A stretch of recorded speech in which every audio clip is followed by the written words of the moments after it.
이들은 스스로 이런 해킹 프로그램을 구매를 했을까? 또 선거를 앞두고 마치 지난 2016 국정원 댓글 사건 같은 이런 느낌이 들었고, 그러니까 뭔가 이것은 국익적 차원에서 해외 정보를 취득하기 위해서 구매했다기보다는 국내용은 아니었느냐, 이런 강한 의혹을 가질 수밖에 없었던 거죠. 그런데 2012년 12월 6일 대통령 선거를 2주 앞둔 상황에서 주고받은 메일에서는 30개의 회선을 추가 구입하는 것과 관련된 내용이 발견이 됩니다. 3일 후 대선 후보들의 마지막 토론에서도 국정원 직원 댓글 사건을 두고 후보자들 사이에서는 날선 신경전이 오갔습니다. 근데 이번에 이제 국정원 그 여직원 사태에서 발생한 그 여성 인권 침해에 대해서 한마디도 지금 말씀도 없으시고 또 사과도 하지 않으셨습니다. 근데 실제로 그 여직원이 댓글을 달았느냐, 뭐 그것도 하나 어떤 증거가 없다고 나왔지만, 그 사건은 지금 수사 중인 사건이거든요. 지금 사실이 밝혀지지 않았는데 왜 사과를 말씀하십니까? 그 국정원 직원이 여론 조작의 선거법 위반 범죄를 했느냐 안 했느냐, 그것이 문제죠. 그런데 당시 박근혜 후보의 말 중에는 묘한 부분이 하나 있었습니다. 근데 실제로 그 여직원이 댓글을 달았느냐, 하나 어떤 증거가 없다고 나왔지만 발언을 한 시각은 수사 결과가 나오지 않은 때였습니다. 그런데 토론회가 끝난 후 밤 11시 경찰은 갑작스럽게 이례적인 중간 수사 결과 발표를 진행합니다. 대선 후보에 대한 비방 지지 게시글이나 댓글을 김 씨가 게재한 사실은 발견되지 않았다는 겁니다. 비난성 게시글이나 댓글을 달지 않았다. 그 컴퓨터 상으로는 그렇게 나옵니다. 중간 브리핑을 하더라도 본인한테 확인을 하고 발표를 해야 되는 거잖아요. 근데 지금 시점이 상당히 미묘하잖아요. 그 부분은 그렇게 중요하지 않다고. 하지만 경찰의 중간 수사 발표 내용은 기자들의 궁금증을 말끔히 해소하기에는 턱없이 부족해 보였습니다. 카드만 부족하면 댓글을 싹 다 볼 수 있는 거예요? 코드사에서 섭조 없이도? 저희가 복구해서 다 확인을 했기 때문에 지금 여기가 결과, 그러니까 완전히 종결돼서 결과는 발표한 자리가 아니고 그냥 왜 하는 거에 대해서 선거 개입하려고 하시는 거 아니에요? 아까도 말씀하셨듯이 지금 중간 수사를 완벽하지도 않은데 디지털 분석에 대한 걸 지금 발표하고 있는 거죠. 국민적 관심사가 높은 사안이기 때문에 빨리 분석 결과를 알린 것뿐이라는 경찰의 해명. 제18대 대한민국 대통령의 새누리당 박근혜 후보가 당선됐습니다. 그리고 이틀 뒤 댓글 수사가 진행되는 상황 속에서 드디어 대한민국의 18대 대통령이 결정됩니다. 네. 이후 국정원 직원 김 씨가 활동한 한 커뮤니티를 경찰이 압수수색하면서 사건은 반전을 맞게 됩니다. 오피스텔 그거 들킨 다음에 국정원 직원들 싹 다 지우고 막 그걸 증거인멸하는 과정들을 거쳤는데, 오늘의 유무 운영자는 그날까지 백업본을 가지고 있었어요. 그 백업본에는 뭐 문재인 후보, 뭐 박근혜 후보 그런 댓글이나 게시글도 있었다는 거죠? 그럼요. 이렇게 국가기관, 국정원이 나서서 이걸 장난질을 친다, 이렇게 여론조작을 한다, 이건 사실 상상을 못했죠. 운영자는 김 씨의 국정원 직원들이 73개 아이디로 정치적인 의견, 선거 개입으로 판단되는 게시글, 댓글 작성 및 추천 반대 활동을 한 정황을 파악했다며 국정원장을 비롯한 직원들을 고발했습니다. 당시 수사 과정으로 의욕적인 수사를 하던 도중 전보 발령을 받게 된 권은희 의원. 권 의원은 수사할 당시 국정원 직원들의 태도에 몹시 놀랐다고 합니다. 그때 수사하면서 저희들끼리 국정원이 한 일을 보고 참 기가 막혀서. 근데 이거는 언론 보도는 안 나가야 되는 거냐? 안 되죠. 안 돼서 나가면 이제 아니, 큰일 나지. 우리가 여기까지 찾아올 줄은 어떻게 알았어? 도다지다 이렇게 다 걸리는 거지. 검찰은 원세훈 전 국정원장을 공직선거법 위반 및 국가정보원법 위반 혐의로 기소했지만 원 전 원장은 혐의를 부인했습니다. 항상 그 대선 전에나 이럴 때는 뭐 직원들의 그 문제가 좀 생깁니다. 그래서 성개입 시비가 생긴다면은 연대 책임을 묻겠다. 이렇게 제가 그 마지막 11월 달 그 선거 바로 전에 회의 때 제가 지시를 했습니다. 사건을 넘겨받은 검찰은 당시 트위터에 대한 수사에도 박차를 가하며 증거 확보에 힘썼습니다. 하지만 이런 검찰의 수사에 대한 여당 의원들의 반발은 거셌습니다. 댓글은 달 수 있어요. 심리전이라는 게 자기를 제외한 모든 사람을 대상으로 하는 겁니다. 종북 좌파가 다시 정권을 잡으려고 하는 거를 막는 게 국정원의 임무예요. 그게 선거법 위반으로 지금 이래 처벌받을 일이 아니란 말입니다. 원세훈 전 원장은 결국 1심 재판에서 국정원법 위반 유죄, 공직선거법 위반 무죄로 집행유예 4년을 선고받게 됩니다. 그 항소심에서는 선거법 위반도 유죄가 인정이 돼 반전을 맞는 듯 했으나 최근 대법원은 일부 증거 능력이 부족하다며 사건을 다시 돌려보냈습니다. 4년이 지났지만은 결론을 내리지 못한 상황. 만만치 않은 친구의 대결 질주. 두 후보의 득표 상황, 출구조사 결과를 전해드리겠습니다. 서울은 문재인 후보가 52.2%를 득표할 것으로 예측됐습니다. 네, 예측 공동 출구조사 결과입니다. 네, 표가 가장 많은 경기는 민주당 문재인 후보가 50.9% 득표할 것으로 예상이 되지만 접전입니다. 네, 계속해서 인천 지역입니다. 인천 지역의 표심은 어디로 향할까요? 문재인 후보가 50.6%, 박근혜 후보가 49% 초접전을 벌일 것으로 예측됐습니다. 네, 부산으로 가보겠습니다. 부산의 예상 득표. 네, 계속해서 출구조사 결과 광주 지역 표심 살펴보겠습니다. 문재인 후보가 93.8%로 크게 앞설 것으로 예측됐습니다. 네, 전남에서는 어떨까요? 네, 전남에서도 민주당 문재인 후보가 92.1%로 압도적인 지지를 받을 것으로 예상됩니다. 네, 전북 지역 표심 살펴보겠습니다. 공동 출구조사 결과 문재인 후보가 88.5%로 박근혜 후보의 11.2%를 크게 앞설 것으로 예상됩니다. 전국 상황 보시겠습니다. 47.9% 득표했습니다. 네. 지금 보시는 것처럼 박근혜 후보가 당선됐다고 말씀드리겠습니다. 문재인 후보의 기자회견이 있습니다. 국민 여러분, 죄송합니다. 최선을 다했지만 저의 역부족이었습니다. 정권 교체와 새정치를 바라는 국민들의 열망을 이루지 못했습니다. 국민과의 약속을 지키지 못하게 됐습니다. 모든 것은 다 저의 부족함 때문입니다. 지지해 주신 국민들께 머리 숙여 사과드립니다. 선거를 도왔던 캠프 관계자들과 당원 동지들 그리고 전국의 자원봉사자들에게도 깊은 위로를 전합니다. 패배를 인정합니다. 하지만 저의 실패이지 새정치를 바라는 모든 분들의 실패가 아닙니다. 박근혜 후보에게 축하의 인사를 드립니다.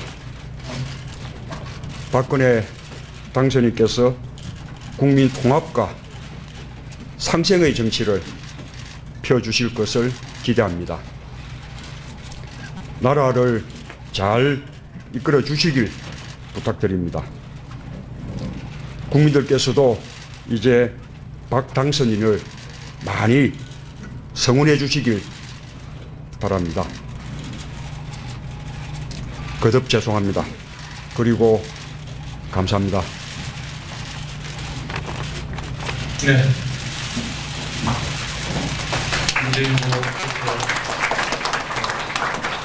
2012년 판 3.15 부정선거 국정원을 규탄한다. 지난주부터 갑자기 새누리당이 국정원을 동원해서 노무현 전 대통령의 NLL 대화록을 둘러싼 논쟁을 일으키고 있습니다. 국정원 대선 개입을 가리기 위한 정치 공작에 불과합니다. 1960년 이승만과 자유당 정권이 3.15 부정선거에 대한 국민의 저항을 공산당이 배후 조종하는 것이라고 폄하해 물타기했던 것과 무엇이 다릅니까? 색깔론 공세로 정권의 부패를 가리려는 50년 묵은 수구 집권 세력의 레파토리에 이제는 우리 국민 누구도 속지 않습니다. 수백 명은 막을 수 있을지 몰라도 10,000명, 10만 명이 만든 촛불의 바다는 결코 막을 수 없습니다. 새누리당의 색깔론 공세에 맞서서 국정원 대선 개입 사건의 진실을 밝히고 관련자를 처벌하는데 모든 야당과 종교계, 시민사회가 함께 힘을 모으기를 간절히 바랍니다. 국정원, 국기문란, 헌정유린 규탄한다. 2013년 9월 12일 목요일 뉴스 독립군 데일리 고발 뉴스입니다. 문재인 의원이 대선 이후 9개월 만에 12.19 부정선거에 대한 박근혜 대통령의 직접 책임을 묻는 고강도 발언을 하고 나서서 비상한 관심이 모아지고 있습니다. 이 국정원 불법 선거 개입으로 피해를 본 문재인 의원은 그동안 박근혜 대통령만큼이나 말을 아껴왔는데요. 대선 불복 세력으로 비칠까 극도로 몸을 사려왔죠. 그런 문재인 의원이 오늘 대선 9개월 만에 처음으로 작정을 하고 입을 열었습니다. 국정원 선거 개입은 민주주의 규칙을 파기한 것이고 박근혜 후보 본인이 이를 직접 선거운동에 악용했다고 말했습니다. 박근혜 대통령이 그 수혜자입니다.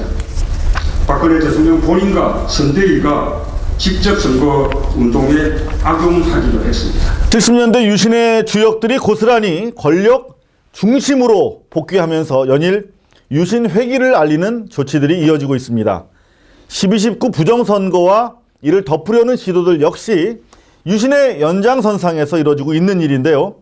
유신 복귀를 실감케 하는 일이 또 있습니다. 바로 국내 정치 뉴스를 국내 언론이 아닌 해외 언론을 통해 읽어야 하는 상황이 현실이 된 것입니다. 지금 해외에서는 국내 상황을 과연 어떻게 보고 있는지 주요 외신 보도 함께 보시죠. 박근혜 정권이 치명적인 화상을 입을 수 있는 거대한 스캔들로 무섭게 끓어오를 조짐을 보인다. 세계 3대 통신사인 AFP가 어제죠. 23일자 보도한 내용입니다.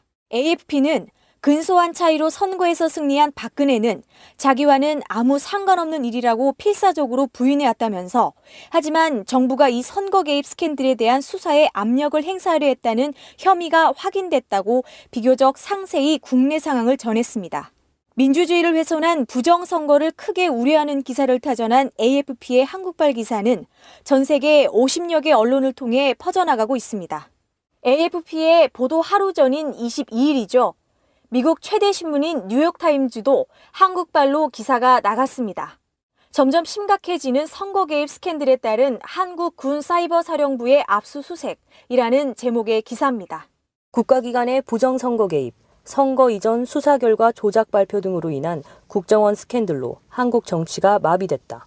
뉴욕타임즈는 이석기 의원에 대한 내란 음모 혐의 수사에 대해서도 따끔한 지적을 아끼지 않았습니다.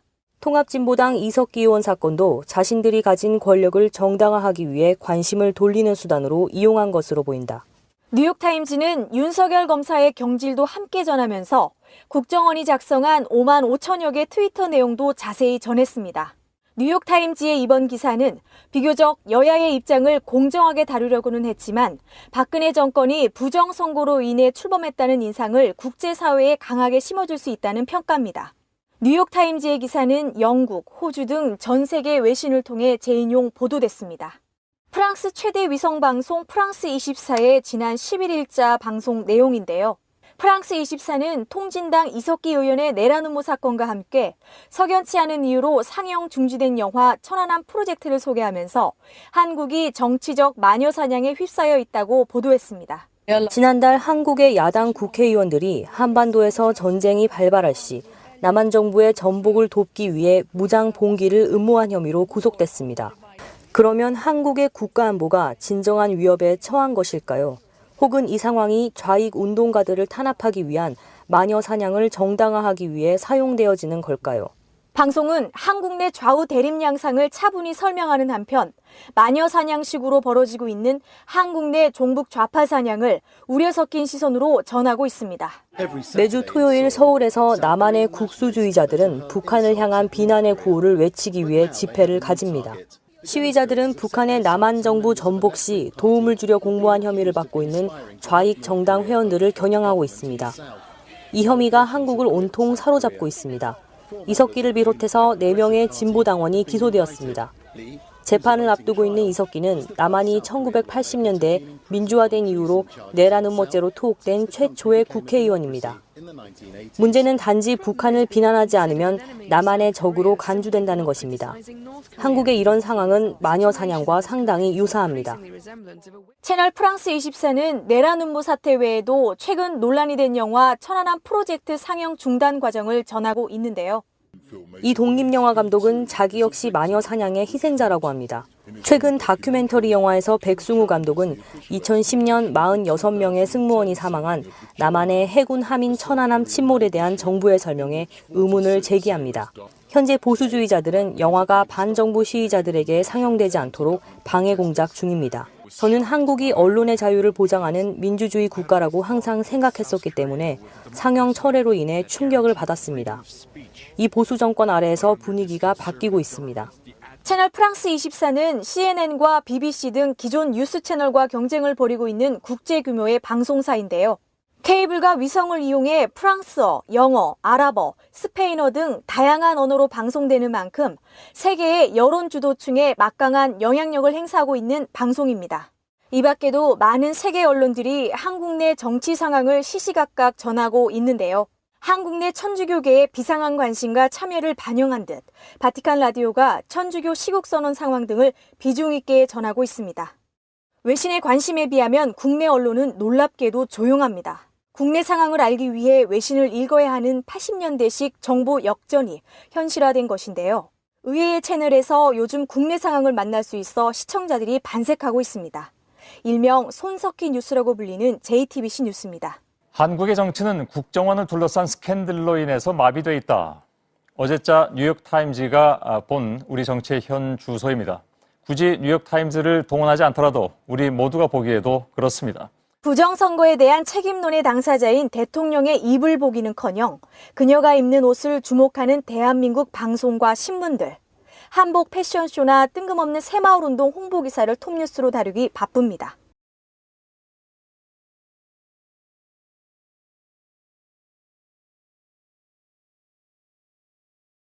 2013년 6월 19일 날 재불 한인들의 시국 선명이 발표됩니다. 친구의 친구 또 친구의 친구들이 모여서 함께 시국 선언을 하기로 결심을 하고 같이 시국 선언문을 작성을 하고 온라인과 오프라인을 통해서 여러분들의 시국 선언에 서명을 받았습니다. 약 200여 명의 한국 분들이 참여해 주셨고 그리고 2,000여 명의 프랑스 분들이 시국선언에 동참을 해 주셨습니다. 1987년 한국의 민주화가 형식적으로나마 이루어진 후 가장 조직적이고 가장 총체적인 국가기관의 개입과 부정이 저질러진 가장 반민주적 선거로 당선된 대한민국 최초의 대통령입니다. 그런 박근혜 대통령의 파리 방문을 환영합니다.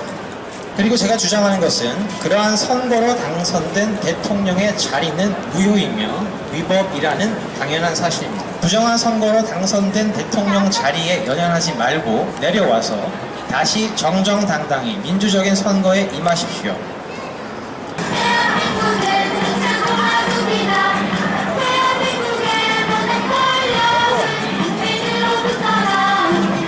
먼저 장하나 의원이 연결돼 있습니다.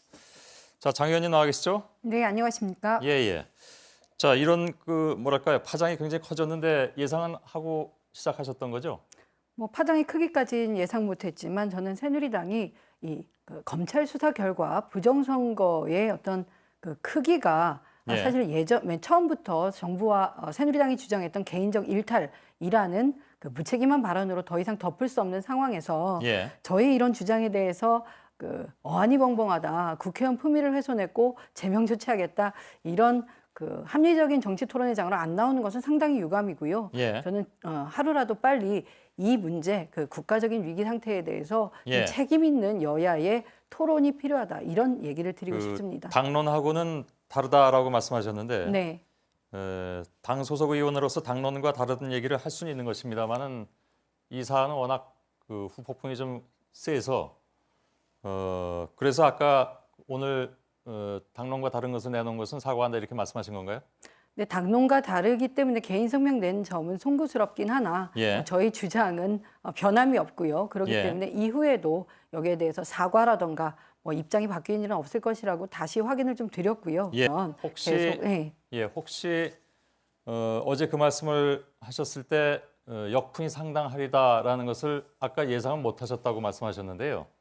뭐 역풍의 크기가 역풍이 아니고 예. 거기에 대한 뭐 합당한 비판이나 토론은 정말 환영을 하지만 예. 무조건 뭐 제명이다, 출당이다 이런 것들은 더 이상 국민 여러분들이 예. 그런 뭐 국회에 구태를 답습하면 염증만 느끼실 거고요. 그 국회가 인정을 못 받겠죠. 알겠습니다. 그리고요, 국정원이 선거 개입한 거는 증거가 필요 없습니다, 여러분. 증거가 필요한 게 아니고 그 자체만으로도 선거 무효가 되는 게 맞습니다. 우리는 뭐 몇만 표의 얼마 차이 나지 않으니까 뭐 괜찮다라고 이야기를 하는데 그렇지 않습니다. 저 법 절차, 선거법 중요시하는 그 사람들이 선거법 절차를 지키지 않거나 그리고 절차를 위반하거나 부정부패를 저질렀으면 당연히 부정불법 선거가 되는 것입니다. 정체적 부정선거 비태 정권 물러가라! 물러가라! 물러가라! 물러가라! 북한 물론 내란 수계 이명박을 구속하라! 구속하라! 구속하라! 구속하라! 대표부장, 대표조장, 선관위를 수사하라! 수사하라! 수사하라! 수사하라!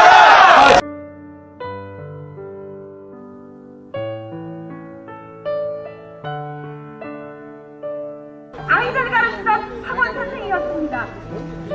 민주당은 즉각 방탄부연소송 제기하라! 두렵지 않습니다. 나 한 사람 징역 가고 깜빵 가서 이 땅의 선거정이 개표정의가 실현될 수 있다면 하나밖에 경단문이라도 때려부셔야 이렇게 우리가 물이라도 일으켜야 저들의 조금이라도 되돌아봅니다. 수개표 즉각 실시하여 개표정의 실현하라! 제가 여러분을 위로드리고 싶습니다. 그리고 저 또한 여러분들의 위로를 받고 싶습니다. 20일 넘게 제 트위터에서 페이스북에서 왜 민주당은 꿀먹은 덩어리가 됐냐, 한마디도 하지 않느냐 이런 말씀들을 많이 하셨고 127명 국회의원들이 정말 약속이나 한 것처럼 한마디를 못했고 안 했습니다. 민주당이든 민주당 국회의원이든 어느 누구든 여러분과 같은 똑같은 목소리를 내는 순간 바로 그것은 문재인이 시켜서 했지, 문재인이 입장 밝혀라 라고 공격의 화살을 준비해 놓고 있습니다. 죄송합니다. 그러한 속사정이 있었습니다. 저는 이 상황이 이러지도 못하고 저러지도 못하는 상황이 참으로 답답할 뿐입니다. 문재인 후보가 한마디를 못하는 것, 정청래가 한마디를 못하는 것, 그것은 용기하고는 상관이 없는 일입니다. 여러분 그 점을, 전략과 전술을, 그 지혜를 여러분들이 굳이 말하지 않아도 여러분들께서 깊이 헤아려 주셨으면 고맙고 감사하겠다 이런 말씀드리고, 다시 한번 말씀드립니다. 조중동이 있기 때문에 제가 더더욱 이런 말씀을 드립니다. 저 여기 선동하러 오지 않았습니다. 아파서 울고 있는 여러분들과 함께 울기 위해서 이 자리에 왔습니다. 감사합니다. 부정에 대해서 시민들이 우려하는 것은 민주당이 사퇴한 것입니다. 대표가 끝났는데 사무총장이 당해없다고 하는 것, 이런 놈의 당이 무슨 대통령 후보를 낼 자격이 있는데 이걸. 이번 18대 대통령 선거 개표는 일부 개표소를 제외하고는 개표가 없었습니다.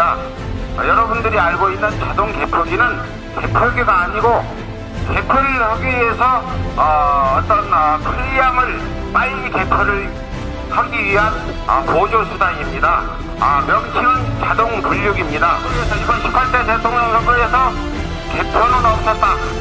분류만 있었다. 전부는 아니지만 대다수 개표소에서 개표 없이 분류기에서 나오는 그 분류 상황을 개표인 것 마냥 선관위가 국민을 속여서 개표를 했다. 지금 여기에 민주당은 우리가 이래 봤을 때 새누리당 이중대밖에 안 됩니다. 여러분 우리가 나가야 됩니다. 앞으로 지켜보고 안 된다 그러면 우리 모두 뭉쳐서 똘똘 뭉쳐서 하루도 빠지지 않고 샌드위치 싸고 있어요. 저는 다시는 이 나라에서 깃밥을 싸서 학생들한테 먹이면서 민주화를 외칠 일이 없을 줄 알았어요. 그런데 또 시작하게 됐어요. 저는 끝까지 샌드위치를 쌀 겁니다. 그 날이 올 때까지요. 감사합니다, 여러분.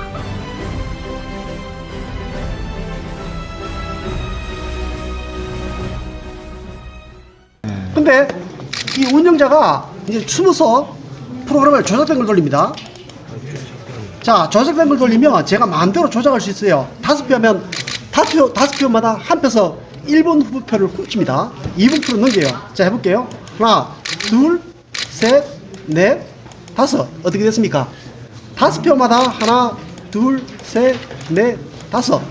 5표마다 1분표를 훔쳤습니다. 제가 1분표를 10표를 넣었는데 1분표가 8표고 2분표가 득표도 안 했는데 2표가 나오죠. 총 득표 수는 10표 똑같습니다. 이렇게 하면 조작이 40%거든요. 그런데 4% 조작하려면요. 100장에서 투표지 2매만 빼내면 됩니다. 2매만 빼갖고 2분 후보로 넘겨버리면 2% 빠지고 2% 빠지니까 4% 조작이에요. 100장 중에 2장만 조작을 해도 4% 조작인데, 예? 그걸 발견해낼 수 있겠습니까? 프로그램 조작이 이렇게 간단하게 됩니다. 그러니까 제가 표수를 바꾸면요. 3표. 선거에서 이게 조작됐다는 걸 어떻게 알 수가 있습니까? 그러니까 전자개표기가 조작된 거는 알 수가 없기 때문에 이걸 쓸 수 있게 불법으로 되어 있습니다. 공수법에 보면 전자개표기를 못 쓰게 하는 이유 중에 하나가 바로 이렇게 쉽게 조작이 되기 때문에 사람을 믿을 수가 없잖아요. 어떤 사람이 있을지 모르니까 이름을 쓰지 말라고 법으로 되어 있는데 저놈들이 기계장치라고 속이고 지금 사용하는 거예요. 그게 지금 불법 장비죠. 먼저 묻겠습니다. 박근혜 정부의 정통성은 어디에 있다고 보십니까?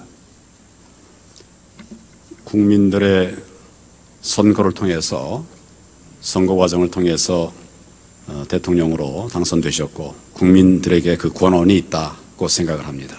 맞습니다. 박근혜 대통령은 선거를 통해서 선출된 대통령입니다. 그런데 선거 부정, 개표 조작에 의해서 당선됐다면 대통령이 정통성과 자격에 중대한 문제가 발생합니다. 어떻게 생각하십니까?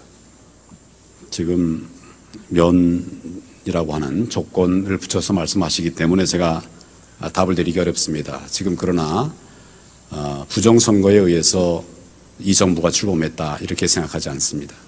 다시 한번 제가 광화문 동화면세점 앞에서 92주째 하고 있습니다. 예, 뭐 그런 시위가 있다는 얘기를 들은 것 같기도 합니다. 자, 그렇다면 2013년 1월 4일 국민 2천여 명이 대법원에 대통령 선거 무효 소송을 제기한 사실이 있는데 알고 있습니까? 뭐 그런 소송도 있었습니다. 자, 그러면 2013년 5월 9일 이명박, 박근혜, 김무성, 원세훈, 김영판, 김능환, 이종호, 문상부, 김하영 등 9명을 형법 제87조 내란죄, 동법 제91조 국헌 문란죄 등으로 형사 고발했는데 이 사실 알고 있습니까? 그 내용을 제가 정확하게 모르겠습니다만은 고발된 것이 중요한 것이 아니라 그 고발이 적법하고 정확한 것이냐, 그것은 결국 검찰과 법원의 수사와 재판에 의해서 나오는 것이니까 그 결과를 가지고 말씀을 하셔야지. 자, 고발이 됐다는 것만 가지고서 그 말씀을 드리는 것은 적절치 않습니다. 공직선거법상 180 이내에 재판을 끝내야 됩니다. 그럼에도 불구하고 현재 오늘이 1015일째 2년 10개월이 지나도록 심리조차 하지 않고 있습니다. 자, 그런데 특이한 사실이 있어요. 백주 대낮에 서울의 한복판에서 마이크를 잡고 92주째 박근혜 퇴진을 외쳐도 청와대나 경찰이나 검찰에서는 일체 모르쇠로 일관하고 있습니다. 어떻게 답하시겠습니까? 여러 집회가 있습니다만은 불법 집회에 대해서는 경찰도 바로 수사에 나서고 있고 지금 말씀하신 그것에 대해서 만약 경찰이나 아무 조치를 하지 않고 있다고 하면 그것은 법에 위반된 부분이 없기 때문에 그렇죠. 집회의 자유를 보장하기 위해서 그렇게 하고 있는 것으로 생각합니다. 그렇습니다. 박근혜 퇴진이 정당하기 때문에 그렇습니다. 그 내용이 아니라 그 절차에 관한 얘기입니다. 지금부터 왜 국민들이 박근혜 퇴진 운동을 계속하고 있는지 그 이유를 밝혀보겠습니다. 이른바 대선 무효 발언으로 물의를 빚은 새정치연합 강동원 의원에 대해서 여당은 연일 의원직을 내놓으라며 목소리를 높이고 있고 야당도 당직을 박탈하면서 진화에 애를 쓰고 있습니다. 새정치연합은 사태 확산을 막기 위해 서둘러 진화에 나서고 있습니다. 강 의원의 당직을 박탈하고 국회 운영위원회 위원직에서도 사임시켰습니다. 문재인 대표는 강 의원의 발언은 상식적이지도 않고 국민적 공감을 받을 수도 없다고 비판했습니다. 다만 의원직 사퇴와 출당 조치까지 하라는 새누리당의 요구에 대해서는 과도한 정략적 주장이라고 일축했습니다. 지금 이렇게 교과서 국면을, 국정교과서 국면을 좀 덮어나가려는 그런 정치적 책략이라고 새누리당에서도 이 문제를 그렇게 너무 지나치게 크게 이렇게 확대할 일은 아니다라는 말씀을 드립니다. 네, 새정치민주연합 문재인 대표는 강동원 의원이 제기한 대선 개표 조작 의혹과 관련해서 의혹 제기가 상식적이지 않고 국민적 공감을 받을 수 있는 것으로 보이지 않는다고 밝혔습니다.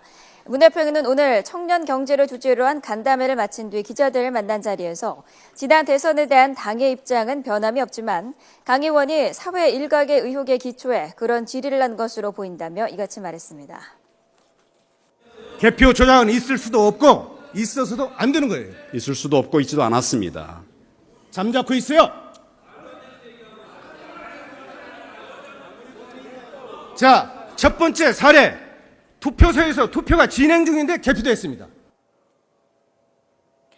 네, 들으신 것처럼 강동원 의원은 지난 대선 당시 개표 조작이 있었다면서 박근혜 대통령은 개표 부정 때문에 정통성이 없다고 주장했습니다. 새누리당은 즉각 강경 대처에 나섰습니다. 오늘 긴급 의원총회를 열어 강 의원의 사퇴 촉구 결의문을 채택한 뒤 강 의원을 국회 윤리위원회에 제소했습니다. 어제 한 차례 반박 성명을 냈던 선관위도 다시 보도자료를 내고 강 의원의 주장을 조목조목 반박했습니다. 단순 기재착오나 PC의 시간 설정이 잘못됐던 것인데 강 의원이 마치 투표 시간에 개표가 이루어진 것처럼 오해를 했다며 당시 야당 측 개표 참관인들도 문제 제기를 하지 않았다고 강조했습니다. 이에 대해 강동원 의원은 현재 언론뿐만 아니라 당 지도부와의 접촉도 차단한 채 아무런 입장을 내놓지 않고 있습니다. 새정치연합은 곤혹스러운 표정입니다. 일단 강 의원 개인의 의견일 뿐 당과는 무관한 일이라는 입장인데요. 문재인 대표의 발언 들어보시겠습니다. 이미 어제 우리 대변인실에서 당의 입장이 아니라 그 개인 의견이라고 논평을 냈죠. 그것으로 답이 된 것으로 봅니다. 그러면서 문 대표 아들의 취업 특혜 의혹을 제기하며 금수저를 물고 태어난 것 같다고 발언한 새누리당 이완영 의원을 겨냥해 역공을 펼쳤습니다. 그 사진 이상 뭘로 입증합니까? 그죠? 우리 ATM기 돈 뽑으면서 10만 원을 뽑았는데 5만 원짜리 10장 나온 거 보신 분 계십니까? 없습니다. 그거 국내에서 제일 많이 납품한 회사입니다. 그 회사가 한틀 시스템이요. 제일 많이 납품한 회사예요. 하다못해 중고등학교 학생들 시험 채점하는 것도 OMR 카드로 하는데 절대 에러 안 납니다. 저희 집사람이 30년 고용조사인데 한 번도 본 적이 없답니다. 그런데 7사람 중에 선택하는 기계에서 그거 카운트 못해서 홈표가 나옵니까? 천만의 말씀이요. 왜 그러냐? 날이 추워서 지난 대선 때. 그럼 이번에는 날이 더워서입니까? 말 같지 않은 소리입니다. 미분류표는 왜 그렇게 많이 나옵니까? 무효표는 왜 그렇게 많이 나옵니까? 춘천시 동네면은요, 1200명 주민 가운데 600표가 미분류표입니다. 분명하게 후보 동그랗게 찍혀있는데 미분류로 쏟아져 나옵니다. 참관인은 앞을 열심히 쳐다보지만 저 뒤에서 미분류표가 쏟아져 나옵니다. 그리고 직원들이 알아서 나눕니다. 개표가 시작도 하기 전에 방송 나가버립니다. 황당하기 짝이 없습니다. 제가 춘천시 선관위원장과 광주시 선관위원장을 상징적으로 고발을 했습니다. 선관위원장과 함께, 김능환과 함께. 전국 규모입니다. 전국 규모. 300 몇십 군데에서 개표가 완료되기도 전에 방송에 나가버린다니까요. 부정선거 2012년에 9시 14분에 개표 기계 물려서 9시 24분에 개표가 끝나는데 7시 40분에 춘천시 동래면 자료가 방송을 타고 나갑니다. 경상남도 김해시도 영유적 미스테리 그 케이스예요. 심사집계부가 개표를 시작한 시간은 10시 반. 개표가 심사집계부에서 끝난 시간은 10시 40분. 부원동 제2투표구에서 이 표를 받아서 선관위원장이 부장판사가 오통합니다. 손으로 시간을 적습니다. 10시 53분에 63.4 대 35.9. 물론 이 퍼센티지 적는 게 아니라 득표수를 적죠. 적은 종이에다가 공표를 해요. 공식적으로. 방송에 나온 시간. 그 시간을 확인하면 그게 8시 26분으로 되어 있어요. 8시 26분은 개표도 시작 안 된 시간이란 말이죠. 부산시 사하고도 비슷한 현상이 벌어집니다.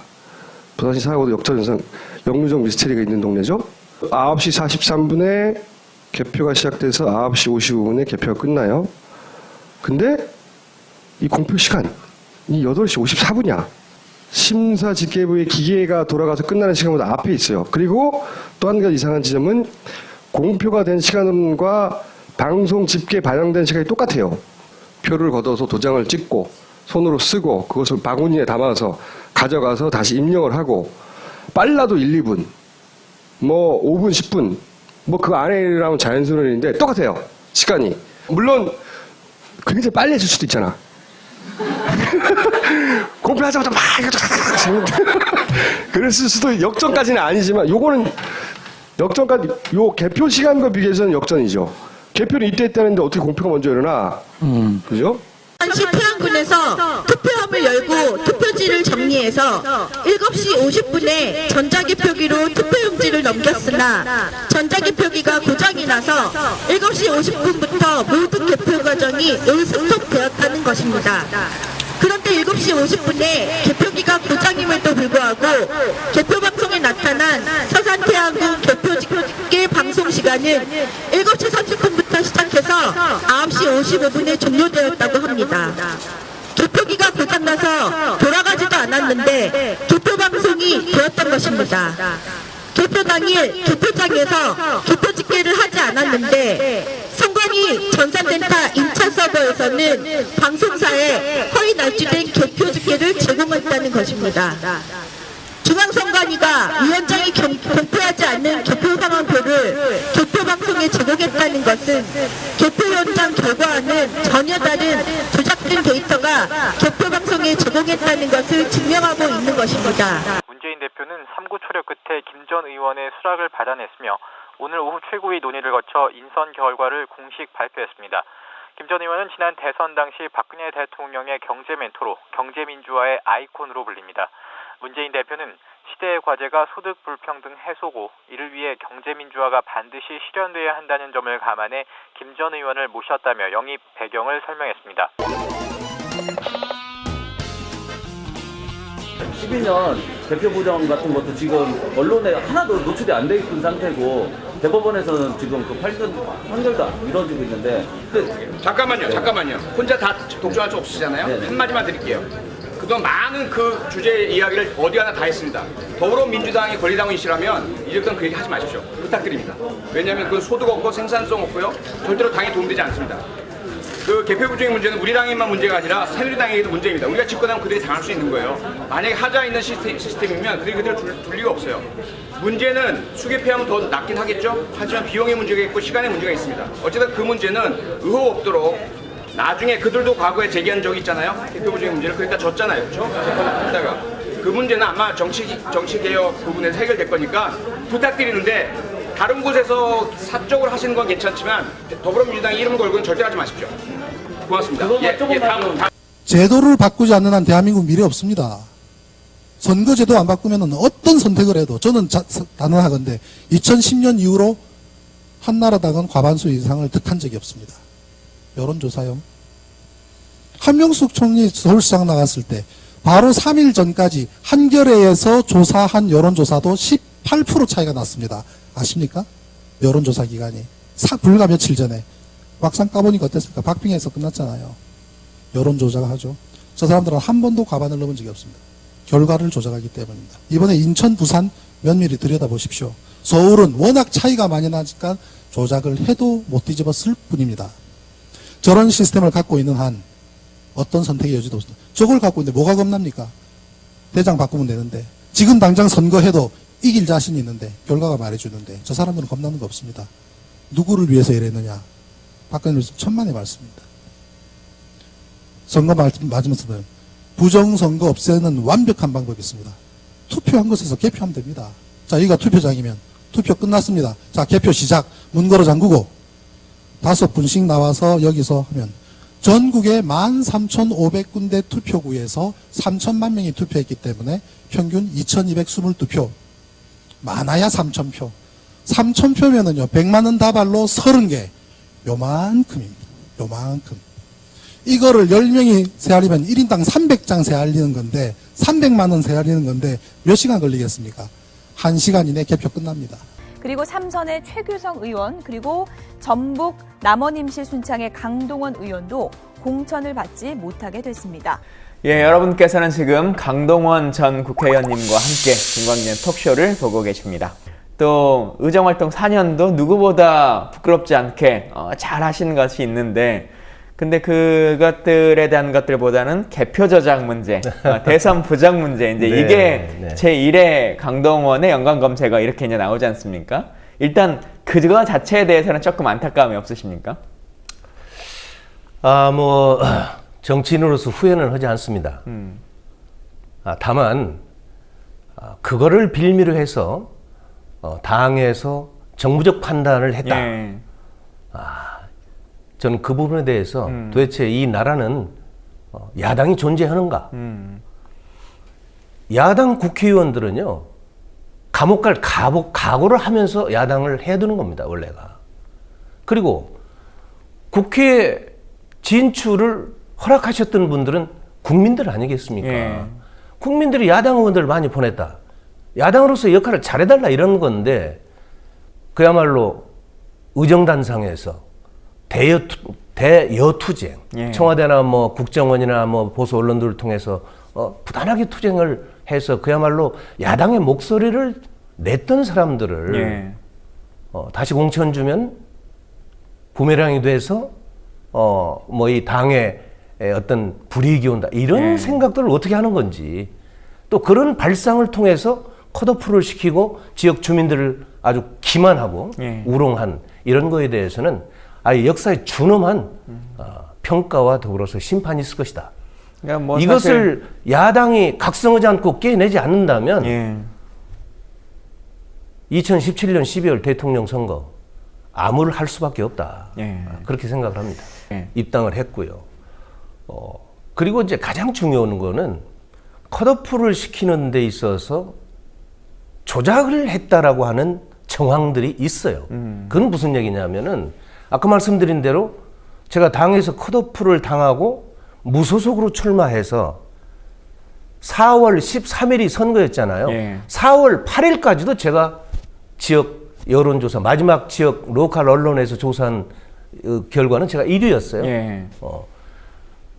그런데 이 당 최고위원회에 말하자면 컷오프를 확정하던 회의에 그 테이블에 제 지역 여론조사 결과가 올라와 있었다는 얘기를 어느 최고위원께 제가 들었어요.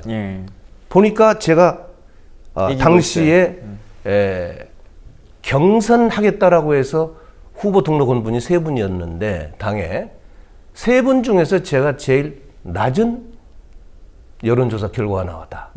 이거 웃기는 얘기죠. 제가 정확히 말씀드리지만 2월 29일 날 우리 자체에서 조사한 거, 전북 도당에서 조사한 게 제가 46.7%였습니다. 그 다음에 어느 한 분은 18.3%, 당에서 공천을 줬던 사람은 10.2%가 나왔어요. 당에서 공천자보다 제가 4배 이상 지역에서 여론 우위에 있고, 제가 현역인데, 그렇지 않습니까? 이것을 가지고 테이블에다가는 제가 여론조사 결과 제일 낮은 걸로 데이터를 갖다 놓고 의결을 봤다. 이거 정말 통탄할 일이죠. 그래서 이건 아주 그냥 이 계획적으로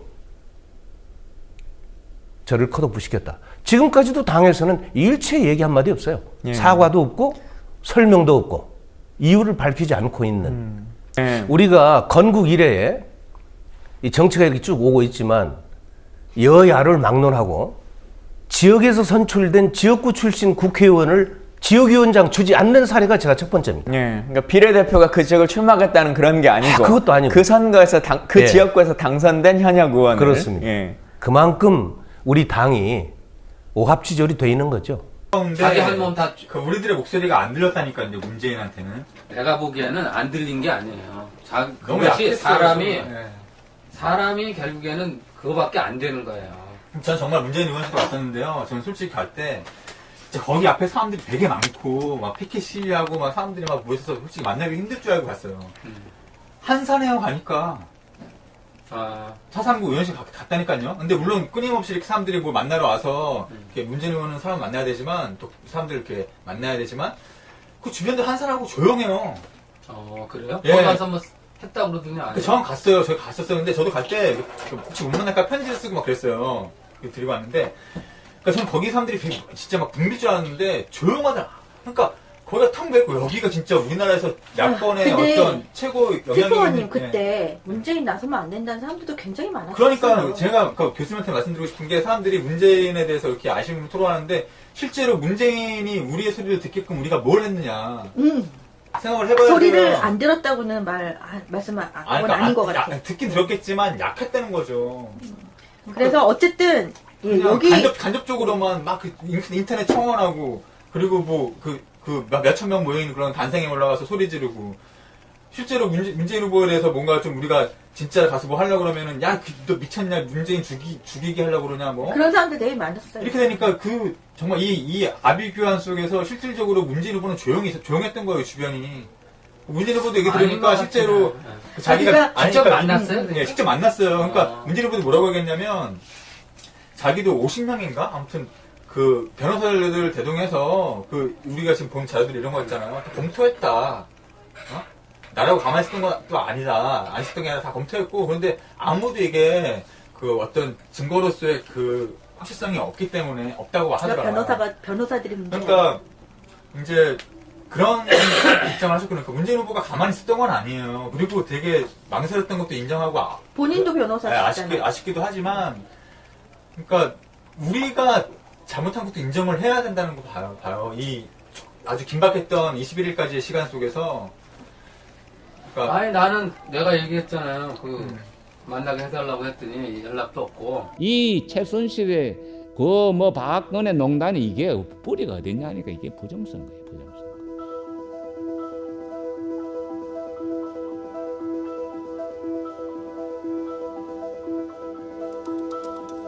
투표일서부를 건드려서 국민들이 분명히 그 자리에 투표하러 나왔는데 투표일서표에서 200만 표를 삭제를 해버리면 그것은 선거 살인이다. 너는 그 자리에 인격도 없었다, 주체도 없었다 그 소리거든요. 대부분의 개표 영상 28군데 외에는 다 폐기했죠. 왜 이렇게 폐기하냐는 거죠. 이 중요한 개표상 팩스사본, 부영투표지 분류기, 1분 단위 데이터 로그 파일 다 폐기했어.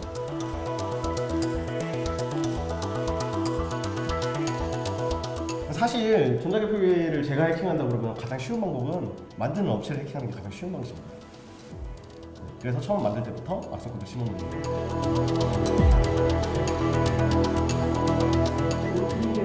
컴퓨터에 심어져 있는 거잖아요. 아닙니다. 저 분류기 저 기계 안에도 심을 수 있습니다.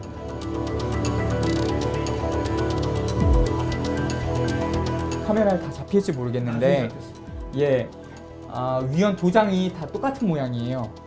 크기도 똑같고.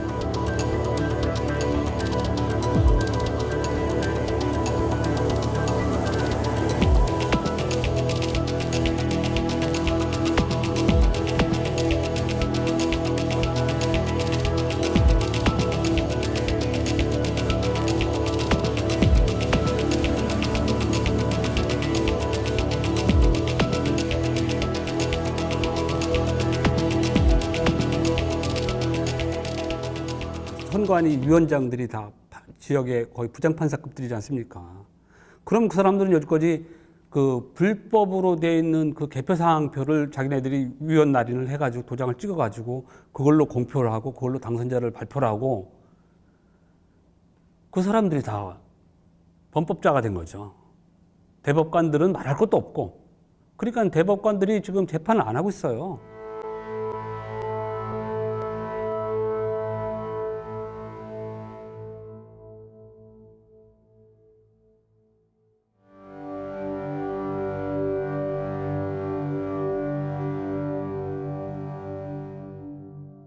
어떤 경우가 책임을 지고 이 책을 만드는 거예요. 이 책임에 책임을 지는 거예요.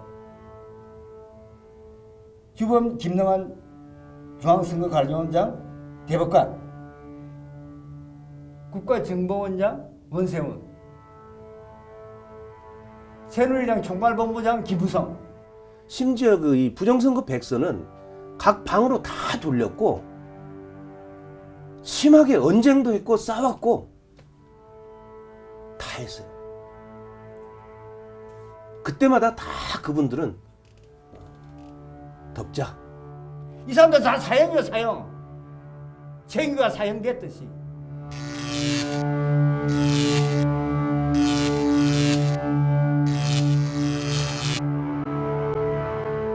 그러니까 19대 대선을 다시 치러야 되는 게 아니라 지금은 살려면 18대 대통령 선거 재선거를 해야 되는 거죠.